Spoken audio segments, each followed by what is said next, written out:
Hello everybody, मैं हूं कासाती विकास यादव और एक बार फिर से आपका स्वागत है आपके अपने यूट्यूब चैनल पर जिसका नाम है सक्सेस हरियाणा। देखिए, जैसा आपको पता है भाई, आज मैंने सुबह वीडियो डाली थी कि वन टाइम रजिस्ट्रेशन पोर्टल आज खट्टर साहब लॉन्च करेंगे और अभी वो लॉन्चिंग चल रही है। तो मैं आपके लिए सबसे पहले आपको ये वीडियो प्रोवाइड करवा रहा हूँ। पूरी वीडियो देखना भाई, क्योंकि ये आपका मौका बार बार नहीं आएगा। ये वीडियो आपको पूरी देखनी पड़ेगी, शुरू से लेकर लास्ट तक एक एक स्टेप आपको बता दूंगा कंप्लीट कि आपको कहाँ पे क्या करना है। कुछ तो इजी स्टेप है लेकिन कुछ है जो बताने ज़रूरी हैं। तो देखिए, सबसे पहले तो आपको भाई रजिस्ट्रेशन का मैंने एक लिंक दे दिया आपको डिस्क्रिप्शन में, वो लिंक खोलोगे आप तो आपके सामने ये इंटरफेस खुलेगा, ये वाला इंटरफेस। ठीक है, यहाँ पे आपको क्या करना है, यहाँ पे आपका मोबाइल नंबर मांग रहा है, लॉगिन करना है। तो मोबाइल नंबर डालने के बाद ओटीपी आएगा। तो मैं अपना एक आपको डेमो के लिए दिखा देता हूँ कि कैसे रजिस्ट्रेशन करना है। ठीक है, ये ओटीपी के लिए अभी आ जाएगा। देखिए, ओटीपी आएगा अभी। तो ओटीपी आने के बाद मैं ओटीपी डाल दूंगा यहाँ पे, ये लॉगिन हो जाएगा। तो ओटीपी आ चुका है, तो अभी देख लेता हूँ मैं। तो भाई मैंने ओटीपी डाल दिया है। अब मैं कर देता हूँ सबमिट पे क्लिक। सबमिट पे मैंने कर दिया क्लिक। सबमिट पे क्लिक करने के बाद आपके सामने ये इंटरफेस आया है। अभी इसमें देखिए, ये आप पढ़ लेना एक बार, क्योंकि ये पढ़ना बहुत जरूरी है आपको। मैंने तो पढ़ लिया है लेकिन आप के को ये पढ़ना जरूरी है, क्योंकि आपने पहले नहीं पढ़ा है। तो यहाँ पे देखिए, ग्रुप और सी और ग्रुप डी के लिए अभी इसमें ये है जो चीज़ लिखी हुई है। और ये कह दिया कि आवेदन पत्र अस्थायी है, भर्ती के लिए विज्ञान के समय पात्रता स्वीकृति नियमों के अधीन और शर्तें। मतलब कि ये स्थायी नहीं है आपका आवेदन, जो भर्ती निकलेगी उसके हिसाब से फिर बाद में जो टेस्ट होगा वो अलग चीज़ होगी। ठीक है, और ये चीज़ लिखी भाई यहाँ पे देखिए, तीसरा पॉइंट सबसे इंपॉर्टेंट है। आवेदक को आवेदन पत्र के साथ अपने दावों के समर्थन में 100 सत्यापित दस्तावेज साक्ष्य अपलोड करना होगा, और यदि वह उसे प्रदान करने में असमर्थ है तो आवेदन को अधूरा मानते हुए विचार नहीं किया जाए, खारिज कर दिया जाएगा। यानी कि आपको जितने भी डॉक्यूमेंट है अपने, वो खुद सेल्फ अटेस्ट करके ही आपको अपलोड करने हैं। ठीक है, अब ओरिजिनल तो अटेस्ट करोगे नहीं, ओरिजिनल की साफ फोटोकॉपी, कलर फोटोकॉपी निकाल के उसके ऊपर साइन करके तब आपको अपलोड करना पड़ेगा। आगे है, यदि कोई आवेदक आवेदन पत्र भरते समय गलत या झूठी जानकारी देता है, छिपाता है, तो उसको वह अस्वीकार कर दिया जाएगा, उसको सुनवाई के अवसर दिए बिना। ये देखिए सबसे इंपॉर्टेंट बात यहाँ पे लिखा है, बिना किसी सुनवाई के, यानी भर्ती की नियुक्ति से पहले किसी भी स्तर पर सुनवाई का अवसर दिए बिना खारिज कर दिया जाएगा। ठीक है भाई। अगला है, आवेदन पत्र के सभी कॉलम भरने के बाद और उसकी सभी उसी को जमा करने से पहले प्रत्येक आवेदक को अपलोड किए गए दस्तावेज के साथ अपने फॉर्म की पीडीएफ सॉफ्ट कॉपी डाउनलोड करनी चाहिए। शुद्धता के लिए जांच के लिए प्रिंट आउट भी लेना चाहिए, आपको प्रिंट कर लेना है। अगला भाई, एक आवेदक जिसे कभी हरियाणा सरकार या किसी अन्य सरकार की किसी एजेंसी, चयन समिति की परीक्षा, अनुभावक पाठ्यक्रम में उपस्थित होने से रोका गया हो, न्यायालय द्वारा दोषी हो, उसका आवेदन पत्र जमा नहीं होगा। यानी कि आपको कोई भी केस है, आपको कभी 420 केस में बाहर किया गया है, तो आपको इन सब चीज़ों से बाहर कर दिया जाएगा। अगला, एक आवेदक को केवल एक बार पंजीकरण के लिए आवेदन पत्र जमा करना होगा। यदि हरियाणा कर्मचारी चयन आयोग के इस पोर्टल पर पहले ही आवेदन जमा किया जा चुका है तो फिर से जमा करने की आवश्यकता नहीं है। आपको एक बार ही करना है, बार बार करने की जरूरत नहीं पड़ेगी। आवेदन को सभी कॉलमों सावधानपूर्वक भरें, यानी कि अभी आपको जो भी चीज़ इसमें भरनी है तो वो आपको बिल्कुल ध्यान से भरनी है। इस बारे में, संशोधन के बारे में किसी प्रकार का विचार नहीं किया जाएगा। ये सब चीज़ें पढ़ ली तो आप एग्री कर दो। मैंने कर दिया एग्री। ये चीज़ें बताने आपको बहुत ज़रूरी थी। ठीक है, क्योंकि आपको पता होना चाहिए आप क्या कर रहे हो और इसमें क्या लिखा हुआ है। मैंने सबमिट पे क्लिक कर दिया भाई। देखो भाई, अब यहाँ पे आपके सामने ये वाला जो है इंटरफेस आ चुका है। 6 स्टेप है टोटल, बारी बारी सभी स्टेप भरे जाएंगे, आगे नहीं चल सकते आप। ठीक है, देखिए, और जो वीडियो देख रहे हैं ना, आप इसको 2x पे करके देख लेना, क्योंकि लंबी वीडियो हो जाएगी, 20-30 मिनट की हो सकती है। तो 2x पे करके तब देख लेना, आपको जल्दी आपको हो जाएगा। रेजिडेंस कहाँ का भाई, सबसे पहले इसमें देखिए, हरियाणा की डोमिसाइल है आपकी, तो आप यहाँ पे कर सकते हो। अगर आप हरियाणा में ही रहते हो और हरियाणा की डोमिसाइल है तो करोगे इस पे क्लिक। दूसरा पॉइंट है, permanent address in Haryana but note residence. मतलब कि आपका जो परमानेंट एड्रेस तो है वो हरियाणा का है, लेकिन आप रहते नहीं हो यहाँ पे। ठीक है, आपके जो है बाहर कोई फौज में कहीं पे रहता हो या जो कुछ भी है। ठीक, यानी कि आपकी जो डोमिसाइल है वो हरियाणा की नहीं है, लेकिन वैसे आपका एड्रेस कभी हरियाणा में था। ये भी हो सकता है, कई बच्चे दिल्ली में रहने लग गए, किसी मम्मी पापा वहाँ का डॉक्यूमेंट बनवा ले, लेकिन आपका जो परमानेंट एड्रेस था वो यहाँ का था कभी। No permanent address in Haryana, यानी कि जो अदर स्टेट के वो यहाँ पे भरेंगे भाई। ये तीनों कॉलम बता दी, कोई डाउट नहीं होना चाहिए। तो मैं हूँ हरियाणा का, तो मैंने कर दिया रेजिडेंस ऑफ हरियाणा डोमिसाइल, कर दिया क्लिक। हर पेज पे रिफ्रेश होगा, ये बात याद रखना। अगला है भाई, आपसे ये पूछेगा डू यू हैव परिवार पहचान पत्र। ये अगर आपके पास नहीं है तो फॉर्म नहीं भर पाओगे। ये वीडियो मैंने पहले ही बना दी थी। अगर नहीं है परिवार पहचान पत्र तो इसको अभी आप बनवा लो। तो मेरे पास है तो मैं कर देता हूँ यस। ठीक है, नो भी करके देखूंगा क्या कुछ होता है। तो यहाँ पे सबमिट का आ रहा है, लेकिन मैं अगर यहाँ पे नो करता हूँ, अब ये ऑप्शन नहीं आएगा नो का, दोबारा से करना पड़ेगा। तो मेरे तो यही है आपसे कि भाई परिवार पहचान पत्र कंपलसरी है, अगर आपके पास है तो ही ज़्यादा बेटर रहेगा। तो मैं इसमें परिवार पहचान पत्र अपनी आईडी भर देता हूँ, और उसके बाद आगे के दिखाऊंगा। ये मैं आपको आईडी नहीं दिखाऊंगा अपनी, तो मैं भर के अभी इसको रोक करके भर के फिर आगे चलता हूँ। तो देखिए मैंने अपनी परिवार पहचान पत्र की आईडी भर दी है। अब यहाँ पे आपको क्या करना है, यहाँ पे फर्स्ट नेम लास्ट नेम, अगर आपका लास्ट नहीं है तो छोड़ दो, फादर का नाम, मम्मी का नाम, डेट ऑफ बर्थ, यहाँ पे जेंडर और यहाँ पे नेशनलिटी, और ये कर देना यहाँ पे क्लिक। मैं सारी चीज़ें भर देता हूँ, फिर मैं आगे चलता हूँ। और क्लिक करने के बाद आपको करना है भाई नेक्स्ट के ऊपर क्लिक। ठीक है, सेव ड्राफ्ट करना है तो सेव ड्राफ्ट कर दो, सेव हो जाएगा ड्राफ्ट में। दोबारा कभी पोर्टल खोले तो यहीं से स्टार्ट होगा, अगर सेव ड्राफ्ट करके लॉग आउट करते हो तो मैं अभी इसको नेक्स्ट कर देता हूँ। सब कुछ भरने के बाद फिर आपको अगले पेज पे ले चलता हूँ। तो देखिए मैंने सारी चीज़ें भर दी हैं, और अब मैं कर देता हूँ पहले यहाँ पे क्लिक, उसके बाद कर दूंगा नेक्स्ट, आगे ले चलता हूँ मैं आपको। यहाँ पे क्लिक करने के बाद अगले पेज पे चलते हैं अभी। तो अभी भाई दूसरा पेज खुल चुका है। वैसे तो सरकार ने ये कहा था भाई परिवार पहचान पत्र आईडी डालते ही आपका जो सारा डाटा है वो अपने आप आ जाएगा, लेकिन अभी नहीं आया। अब ये भी हो सकता है कि अभी अभी स्टार्ट हुआ है तो इस वजह से ना आ रहा हो सकता है बाद में आ जाए, क्योंकि आज तो पोर्टल लॉन्चिंग हो रही है और मैं सबसे पहले आपको बना के यहाँ पे अपडेट दे रहा हूँ। तो अभी कर देते हैं। यहाँ पे देखिए मैरिटल स्टेटस अनमैरिड हूँ मैं, तो अनमैरिड कर दिया। आपका देखिए क्या क्या मैरिड है तो मैरिड करो, अनमैरिड है अनमैरिड करो, विडो है अगर कोई तो विडो यानी कि विधवा है तो विधवा, और डाइवोर्स है तो डाइवोर्स, चाहे वो आदमी हो चाहे कुछ भी हो। तो यहाँ पे आपने कर दिया मैं अनमैरिड, मैं अनमैरिड हूँ। कास्ट कैटेगरी तो मेरी है भाई BC। देखिए BC है, BCB, BCC। ये भी BCC कौन सी आ गई ये नहीं पता है, क्योंकि BCC कोई कैटेगरी नहीं है, पहले थी। अब ये कौन सी नई लागू कर दी है नहीं पता। नॉन डिनोटिफाइड ट्राइब्यूट जो विमुक्त जाति वाले हैं वो यहाँ पे क्लिक करेंगे भाई। ठीक है, जनरल SC, अब हरियाणा में ST नहीं है। देखिए टपरीवास जाति का यहाँ पे है, टपरीवास जाति। और अगर आपकी कोई भी कास्ट नहीं है, देखिए टपरीवास जाति में जो जो सरकार ने जो जातियाँ इंक्लूड की हैं, ठीक है, यहाँ पे करोगे टपरीवास जाति में। अगर उनमें भी आपकी कोई जाति नहीं है तो फिर आपको डिनोटिफाई पे करना पड़ेगा। अगर आपकी अब तक कोई भी सरकार की तरफ से डिनोटिफाई नहीं की गई आपकी जाति तो यहाँ क्लिक करोगे, लेकिन अगर टपरीवास में आपका नाम है उस जाति का तो यहाँ पे क्लिक करोगे। ठीक है, तो मेरी है BCB, तो मैंने कर दिया BCB पे। अभी आगे चलो, अपलोड हो जाता है ये। अभी देखिए, हाँ आगे देखते हैं सब कास्ट कैटेगरी। अब देखो यहाँ पे क्या है, ये पूछ रहा है आपकी कौन सी कैटेगरी है।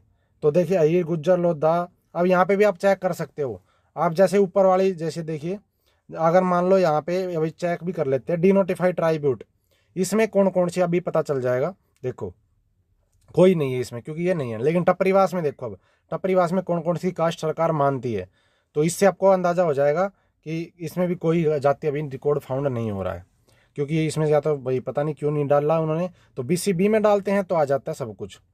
BCB में देखिए सेलेक्ट सब कैटेगरी, अहीर, गुज्जर, लोडा, लोडी, सैनी, सकिया, खोयरी, खुश। भाई थोड़ी गलती हो जाए बोलने में तो भाई माफ़ करना, कोई बुरा मत मानना। तो ये सब जातियाँ हैं, तो मेरी है अहीर, तो मैंने कर दिया अहीर पे क्लिक। अब ये कह रहा है आइडेंटिफिकेशन नाम तो दे देंगे, थोड़ी देर में दे देंगे। आगे है भाई, आप अगर EWS से हो तो आपको यहाँ पे क्लिक करना है। क्लिक करते ही आपके सामने कॉलम खुल जाएगा।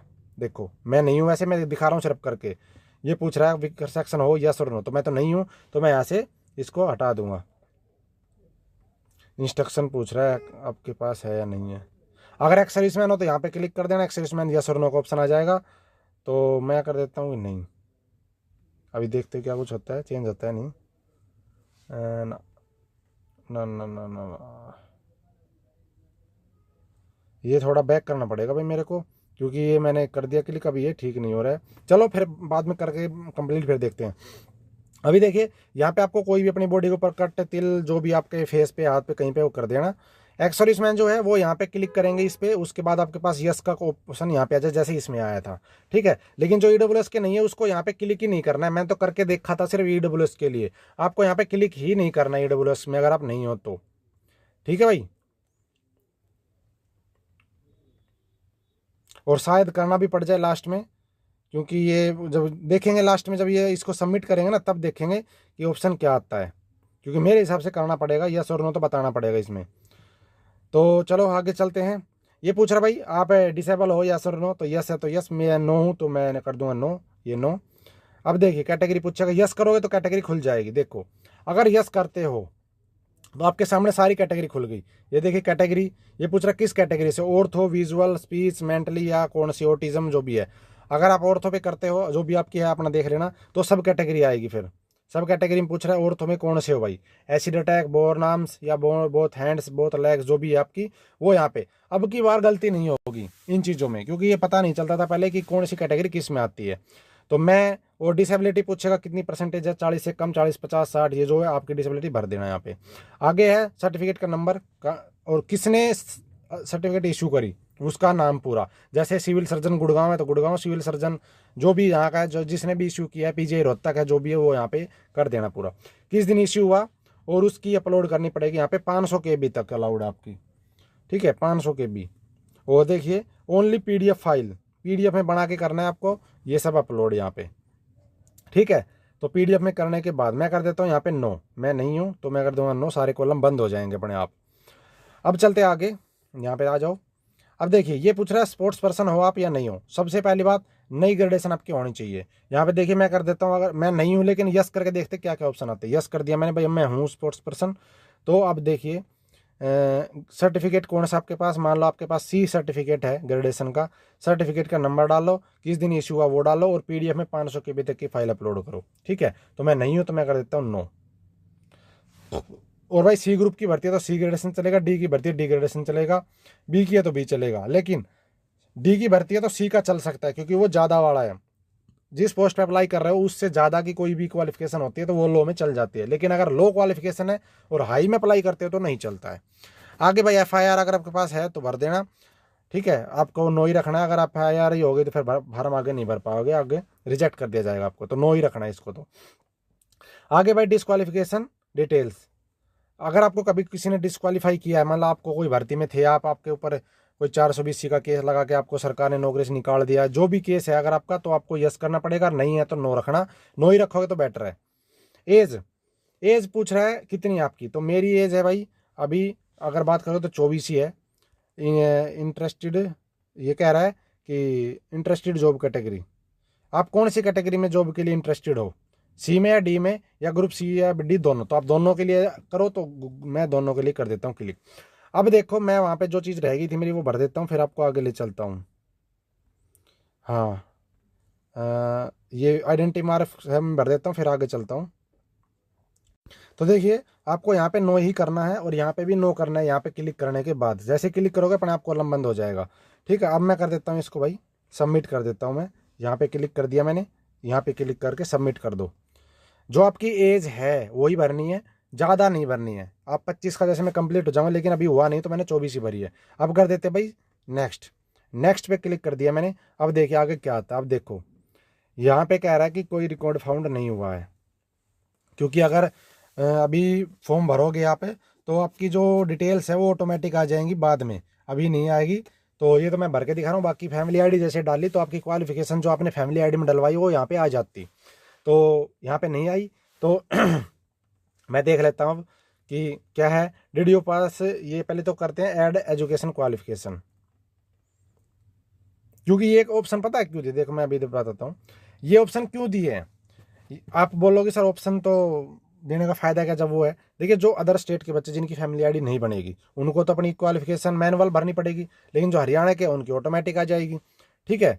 तो ये सब चीज़ें हैं। तो क्वालिफिकेशन आपको अपलोड करें डालनी पड़ेगी यहाँ पे, कौन सी क्वालिफिकेशन आपके पास है।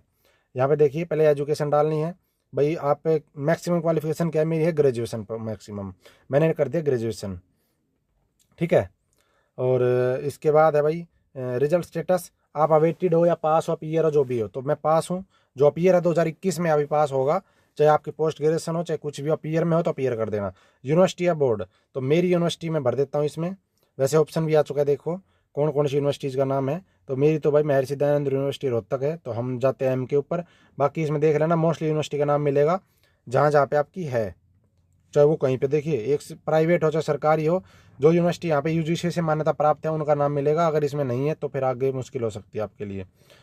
तो महर्षि दयानंद यूनिवर्सिटी रोहतक, मैं सर्च भी कर लेता हूँ, चलो मैं रोहतक डाल देता हूँ। चलो रोहतक देखते हैं रोहतक में क्या क्या आता है। बाबा मस्तनाथ वाली रोहतक आ गई, महर्षि दयानंद रोहतक आ गई, फिर पंडित भगवत दयाल रोहतक आ गई। ठीक है। State university perform visual art आ गई रोहतक वाली, तो सब कुछ आ चुका है। तो मेरी महर्षिदान यूनिवर्सिटी रोहतक, ऐसे आप सर्च कर सकते हो अपनी यूनिवर्सिटी का नाम।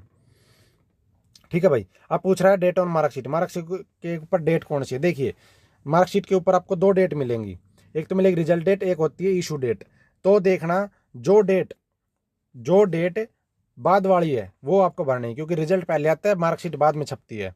तो जो डेट आपकी मार्कशीट पे ज़्यादा वाली है वो आपको भरनी, चाहे वो पेन से लिखी हो चाहे प्रिंटेड हो। तो वो यहाँ पे भर देनी है, मार्कशीट का नंबर भर देना है, रोल नंबर भर देना है, कितने नंबर आए वो भर देने हैं, टोटल कितने थे वो भर देना, परसेंटेज आ जाएगी अपने आप। और यहाँ पे देखिए पीडीएफ बना के 500 KB तक अलाउड है, वो यहाँ पे चूज करके और सेव डिटेल्स कर देना है। ठीक है। तो मैं अभी नहीं कर रहा हूँ, तो मैं अभी आपको दिखाने के लिए कर रहा था सिर्फ ये। इसी तरीके से आपको यहाँ पे अपनी यूनिवर्सिटी क्वालिफिकेशन भर देनी। ये पूछ रहा है कि did you pass Hindi Sanskrit में से एक सब्जेक्ट था 10वीं में, था भाई, तो हम कर देंगे यहाँ पे यस, और हम कर देते हैं इसमें केयरफुली ये, और अब कर देते हैं नेक्स्ट पे। तो नेक्स्ट पे क्लिक कर देके देख लेते हैं। ओह अभी तो बहुत कुछ बाकी है ऊपर भाई, रुको नेक्स्ट पे नहीं। एड्रेस इन पीपीपी, आपका एड्रेस परिवार पहचान पत्र में आपका एड्रेस क्या है वो भरो पहले यहाँ पे। कोरस्पॉन्डेंट एड्रेस सेम है तो यहाँ पे क्लिक कर देना, सेम हो जाएगा। Other qualification communication details, pin code भरना है, स्टेट भरना है, डिस्ट्रिक्ट भरना है, और वार्ड या ब्लॉक भरना है, और टोटल विलेज टाउन विलेज भरना है जो भी आपका है, और ईमेल आपको भरनी है, और वेरीफाई मेल भी करना है। वेरीफाई करोगे आपके पास शायद ईमेल पे कोई जाएगा, अभी हम देख लेते हैं यहाँ पे। ठीक है अभी मैं भर देता हूँ, चलो यहाँ पे। तो भाई देखिए मैंने सारी चीज़ें भर दी हैं, और ईमेल डालने के बाद आपको वेरीफाई ईमेल पे करना, आपकी मेल पे कोड जाएगा और यहाँ पे एक विंडो खुल जाएगी अपने आप ही, वो कोड उस विंडो में डाल के सबमिट कर देना, आपकी ईमेल वेरीफाई हो जाएगी। कोई भी डिटेल होगी आगे इसी पे आएगी। ठीक है। तो मैं अब सबमिट पे डायरेक्ट करके देख लेता हूँ कि बिना एजुकेशन क्वालिफिकेशन सबमिट होता है नहीं होता है। तो मैं कर देता हूँ कि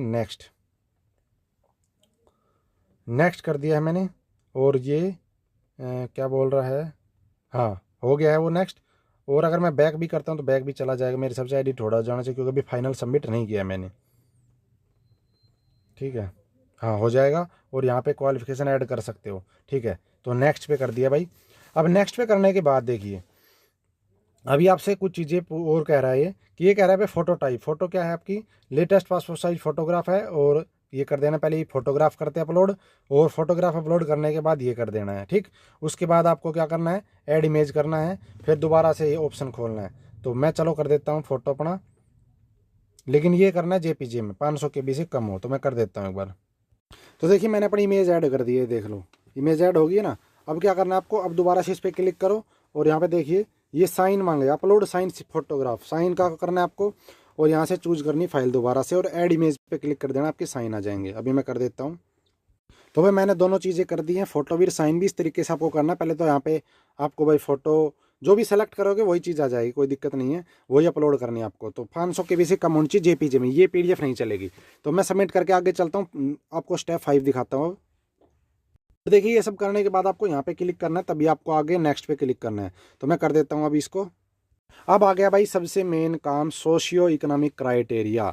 ये आपको ध्यान से भरना, मैं कई बार बना चुका, इससे पहले मैंने वीडियो बना रखी, कंप्लीट देखनी डिटेल तो आप वहीं पे देख लेना, इसके नीचे कमेंट मत करना, मैंने वीडियो का लिंक डिस्क्रिप्शन में दे दिया, और ऊपर आई बटन में भी आपको दिख भी रहा होगा कि कौन सी वीडियो। तो देखिए अब बात कर लेते हैं। ये कह रहा है कि any person from among the applicant father mother spouse brother sister. अब देखिए इसमें फिर वही दिक्कत आ चुकी है, फिर से वही दिक्कत आ गई है कि इन्होंने पूछा है कि आपकी भाई बहन सिस्टर सन डॉटर इनमें से कोई भी जॉब पे है या नहीं है।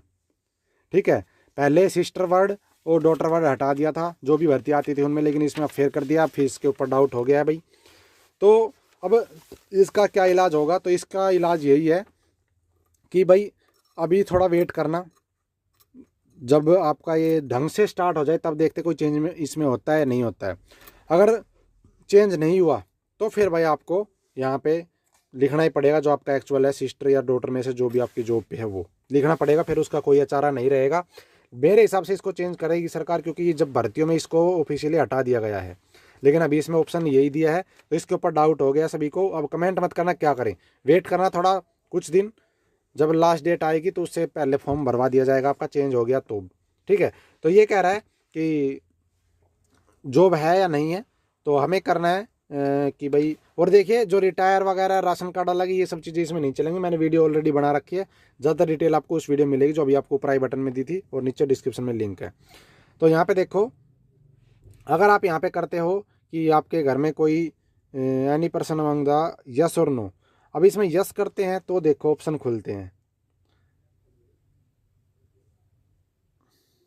अब यस करने पे ऑप्शन खुल रहा है, होना चाहिए नो करने पे, क्योंकि अगर हमने यस कर दिया कि हाँ सही है ठीक है, अगर यस करते हो ना तो फिर उसकी डिटेल हमने भरनी पड़ेगी। सही है, सही, कंफ्यूज मत होना। यहाँ पे डिटेल भरनी पड़ेगी भाई, किस स्टेट का एम्प्लॉय है, क्या है। अब देखो भर के देखते हैं। अगर आपके घर में जॉब नहीं है तो आपको सिर्फ नो करना है, आगे आपको कुछ नहीं करना, ये सब चीज़ें बंद हो जाएंगे अपने आप। अगर आपके घर में जॉब नहीं है तो नो करने के बाद कोई ऑप्शन नहीं खुलेगा। लेकिन जिसके घर में जॉब है उसके लिए बता रहा हूँ अभी, ये वो वाला ऑप्शन यस करके। और जैसे मेरे पास जॉब है तो अभी मैं क्या करूँगा, इसमें देखो स्टेट वो बताना भाई कौन से स्टेट में नौकरी है, तो मैं हरियाणा में हूँ या गवर्नमेंट ऑफ इंडिया। देखिए ऑप्शन यहाँ पे भी है, गवर्नमेंट ऑफ इंडिया में हो अगर तो वो भरो, और हरियाणा में तो हरियाणा, या जो भी आप गुजरात हिमाचल गोवा जो भी है वो यहाँ पे। मैं हरियाणा में तो हरियाणा कर दिया क्लिक। अब देखिए एम्प्लॉयमेंट स्टेटस, अब कह रहा है कि भाई आप इसमें वो अब डाउट नहीं रहेगा आपका। जो बच्चे कहते थे रिटायर के मिलेंगे नहीं मिलेंगे, अब इसमें अपने आप हो जाएगा रिटायर वालों को देंगे नहीं देंगे। अगर आप करंटली, मैं जैसे करंटली ज्वाइन कर रखा है मैंने, तो मैं लिखूंगा ऑप्शन ये वाला रिटायर विद पेंशन। इसमें देखो ये वाला ऑप्शन सबसे इंपॉर्टेंट है। अब जो आर्मी से जिसके पापा रिटायर हैं उसको पेंशन मिल रही है, लेकिन कोई कोई पोस्ट ऐसी भी हैं सिविल में, अभी तो स्टार्ट नहीं हुआ है, जो एनपीएस वाले हैं उनका रिटायर होना, जीपीएफ वाले ही रिटायर, सबको पेंशन मिल रही है। लेकिन पहले भी कुछ ऐसी पोस्टें थी, ऐसे डिपार्टमेंट बोर्ड थे जहाँ पे पहले भी पेंशन नहीं थी। अगर ऐसा कोई केस है जहाँ पे पेंशन नहीं मिलती, रिटायर आ चुके हैं, तो आपको ये करना है रिटायर विदाउट पेंशन। ये सबसे अच्छा पॉइंट मुझे लगा कि देखते इनमें अब सरकार क्या सोचती है, कि पेंशन वाले रिटायर को क्या करती है, विदाउट पेंशन रिटायर क्या करती है, और करंटली जॉब को क्या करती है। तो मेरे पास ऑलरेडी जॉब अभी कर रहा हूँ, तो मैं करूँगा यहाँ पे आपके पापा रिटायर है, विदाउट पेंशन है, पेंशन है, वो आपको क्लिक कर देना है। मैंने कर दिया इस पर भाई, करंटली मैं वर्किंग हूँ। अब मुझसे इंप्लॉयमेंट कोड पूछेगा, मैं अपना डाल दूंगा इसमें, ठीक है। एम्प्लॉय कोड है जो मैं डाल दूंगा, अब वो आपको दिखाऊंगा नहीं। मेरी ज्वाइनिंग किस दिन थी वो मैं डाल दूंगा यहाँ पे। ये डालने के बाद रिटायरमेंट डेट तो होगी नहीं, क्योंकि रिटायरमेंट हुआ नहीं। अगर आपके यहाँ पे रिटायर वाला डालते ऑप्शन, तो आपके पास ये वाला कॉलम खुल जाता है कि रिटायर कब हुए। जीपीएफ आईडी क्या होगी, ये मान लो कि कत्ती कड़ा जुड़ संबंध वो कर दिया जुगाड़ आपका, ठीक। आपकी कुछ नहीं बचेगी चीज़ें, कि कोई झूठ नहीं बोल पाएगा, अब हर एक चीज़ आपको भरनी पड़ेगी। तो ऑर्गेनाइजेशन टाइप क्या है, देखो बोर्ड था, डिपार्टमेंट था, कॉरपोरेशन था या अदर था। बोर्ड क्या होता है, जैसे कि बिजली बोर्ड है, और मान लो कोई कल्याण बोर्ड है किसी का, महिला विकास कल्याण बोर्ड है, जो चीज़ भी है वो बोर्ड में आएगी जिसके पीछे बोर्ड लगा है। डिपार्टमेंट का मतलब विभाग, जैसे कृषि विभाग, फाइनेंस विभाग, या फिर भाई और कोई विभाग मान लो, पीडब्ल्यूडी विभाग है, इरिगेशन विभाग है, ये सब चीज़ें डिपार्टमेंट में आती है। जिसके पीछे बोर्ड कॉरपोरेशन नहीं लिखा, जिसके पीछे इंग्लिश में कॉरपोरेशन लिखा है, ठीक है, ये नहीं म्यूनिसिपल कॉरपोरेशन नहीं है, ये तो अर्बन लोकल बॉडीज का पार्ट है। कभी कोई ये सोचे एमसीडी में कलर लगा है तो क्या लिखेगा, नहीं, वो तो डिपार्टमेंट ही रहेगा। कॉरपोरेशन का मतलब है जिसके पीछे ऑलरेडी, जैसे कि Haryana dairy development corporation limited, इस तरीके से हो, जिसके पीछे ऑलरेडी कॉरपोरेशन वर्ड जुड़ा है वो कॉरपोरेशन में आएगा। इनमें भी कोई नहीं है और कुछ है, कोई आपकी कंपनी है सरकारी, एलआईसी है अभी सरकारी है, या कोई आपकी और कोई कंपनी है जो सरकारी हो, जैसे ऑर्डिनेंस फैक्ट्रियाँ होती हैं सरकार की, भारत सरकार की, तो वो आएंगी अदर में। तो मेरा तो डिपार्टमेंट है, मैंने कर दिया डिपार्टमेंट, और इतनी डीपली कोई नहीं बताएगा आपको। अब आपको लिखना कि क्या नाम है उस डिपार्टमेंट का, तो मेरा एग्रीकल्चर डिपार्टमेंट लिख दूं मैं, agriculture and farmer welfare Haryana. आपकी पोस्ट क्या है वो यहाँ पे भरनी है, डेजिग्नेशन। मैं तो अपनी बता रहा हूँ, आपके पापा की अगर जॉब थी, जॉब कर रहे हैं या रिटायर जो भी है, तो वो आपको अपने पापा की डिटेल भरनी है, मतलब जिसका भी लिखोगे उसी की डिटेल भरनी है, किस पोस्ट से रिटायर हुआ है। तो मैं भर देता हूँ, फिर आगे चलता हूँ। तो देखिए मैंने अपनी डिटेल डाल दी है। अब आगे है भाई ऑप्शन, देखो इज एप्लीकेंट विडो, यस और नो। अगर यस है, आप विधवा है कोई, तो यस करो, अदरवाइज नो करो। यस करोगे तो आपके सामने सर्टिफिकेट नंबर भरना पड़ेगा, इशू अथॉरिटी किसने इशू किया, तहसीलदार एसडीएम जो भी है उसने, किस दिन इशू हुआ, और 500 KB की PDF बना के यहाँ पे अपलोड करनी पड़ेगी। तो मैंने कर दिया यहाँ पे नो। अब आगे देखिए फादर की पूछ रहा है कि फादर लेस हो या नहीं हो। अगर यस करोगे तो आपकी death certificate number, issuing authority और इशूइंग डेट, किस दिन इशू हुआ, और उसको अपलोड करना पड़ेगा 500 KB में, ठीक है। यस करके देख लेते हैं, पर कुछ और भी ऑप्शन आता है कि शायद ये पूछ सकते भाई कौन से नंबर के चाइल्ड है, ये सब चीज़ें। लेकिन हाँ देखो यस करने के बाद काफ़ी चीज़ें आ गई हैं। यहाँ पे देखिए ये पूछ रहा है age of father at the time at death, आपकी पापा की एज क्या थी, तो आपने बता दिया भाई लेस देन या ग्रेटर देन। अगर लेस देन थी तो 42 कर दो, लेस देन ही का फ़ायदा ही मिलेगा। आगे पूछ रहा है एप्लीकेंट फर्स्ट और सेकंड में से कौन सा है, तीसरे को नहीं मिलेगा। आप फर्स्ट हो या सेकंड, तो मान लो आप फर्स्ट हो तो फर्स्ट कर दिया, सेकंड है second. Applicant eight the time of father death, आपकी एज क्या थी। देखिए इसमें दोनों चीज़ें दे रखी है, लेस देन इक्वल टू 15 या दोनों ग्रेटर देन 15। तो लेस देन जो भी थी आपकी वो भर देना, मैंने मान लिया लेस देन थी, एक भर के दिखा रहा हूँ आपको। तो ये सब चीज़ें आपको ये भरनी है, तो मैं कर देता हूँ यहाँ पे 9 और ये सारे कॉलम हो जाएंगे बंद। जिसकी जो कंडीशन है वो भर देना भाई, ठीक है। आगे चलते अब। आगे देखिए यहाँ पे आने के बाद ये पूछ रहा है कि भाई आप टपरीवास जाति से रखते हो बिलोंग या नहीं रखते। यस करोगे तो यस करके फिर आपसे पूछेगा ये सब चीज़ें, देखो सारे ऑप्शन खुल जाएंगे। यहाँ पे देखिए मैंने यस कर दिया है, तो सर्टिफिकेट नंबर भी पूछ रहा है, सर्टिफिकेट नंबर, इशूइंग अथॉरिटी और इशूइंग डेट, वही सब चीज़ें किसने इशू किया, और अपलोड करनी 500 KB की फाइल। अब पूछ रहा है भाई in age relaxation required to work experience, आपको वर्क से ये रिलैक्सेशन चाहिए या नहीं चाहिए। अगर मान लो आप BCB की आपकी 42 साल एज हो चुकी है तो आप यस कर देना यहाँ पे, तो आपको एज में जो है छूट इसमें शायद मिलेगी आगे, age relaxation required to work experience. अगर नहीं है तो मत करना, यही होगा ऑप्शन इसका। देखिए आप यहाँ पे यस और नो कर देना एज रिलैक्सेशन के लिए, जो भी आपकी कंडीशन है। तो मुझे नहीं चाहिए तो मैं तो कर दूंगा नो। अब देखिए आगे यहाँ पे देखिए, और हाँ देखो ये फार्म कभी भी एडिट हो सकता है, ये भी याद रख लेना, ठीक है। लेकिन मेरा कहना यही है कि आप बिना गलती करे भरो तो ज़्यादा बेटर रहेगा। आगे पूछ रहा है वर्क एक्सपीरियंस में are you employ of government of Haryana regular ad hoc contract work charge. ये है ना वर्क एक्सपीरियंस में रिलैक्सेशन देने की बात है, आपकी वो वाली एज की एक्सपीरियंस की नहीं है। ये आपकी वर्क कहीं पे आपने काम किया है तो आपसे पूछ रहे भाई आपने काम कर रखा है तो आपको छूट चाहिए नहीं चाहिए। तो अगर आपके पास कोई एक्सपीरियंस नहीं है तो आप नो ही करोगे यहाँ पे। अगर आपको छूट लेनी है तो भी यहाँ पे नहीं मिलेगी, वो कॉलम दूसरा आएगा। Are you employ of government of Haryana, regular का ऑप्शन भी है भाई, परमानेंट भी है, एडोक पे है वो भी है, कॉन्ट्रैक्ट है वो भी, वर्क चार्ज है या डेली वेजेज या आउटसोर्स, जो भी है इनमें से तो आप यस कर देना। अदरवाइज तो मैं रेगुलर हूँ तो मैं करूँगा इसमें यस, ठीक है। तो करना पड़ेगा क्योंकि ये ऑप्शन दे रखा है, तो जो चीज़ें वो तो भरनी पड़ेंगी। अब देखिए आगे एक्सपीरियंस आपको ऐड करना है तो ऐड कर दीजिए यहाँ पे, ठीक है। एक्सपीरियंस आपको ऐड करना है तो, अगर आपको एक्सपीरियंस नहीं लगाना क्योंकि 6 महीने से कम का एक्सपीरियंस नहीं चलेगा, तो आपको यहाँ पे ऐड एक्सपीरियंस पे क्लिक करना पड़ेगा। और देखिए अभी देखो आगे क्या खुलता है। अब देखिए ऑर्गेनाइजेशन का नाम, कहाँ पे आपने काम किया उसका नाम, क्या टाइप था उसका भाई, ठीक, डेजिग्नेशन क्या थी उस टाइम पे, किस दिन से किस दिन तक आपने काम किया, और एक्सपीरियंस टाइप, ये सब चीज़ें, और एक्सपीरियंस ईयर कितने साल कितने ईयर कर सेव कर देना यहाँ पे।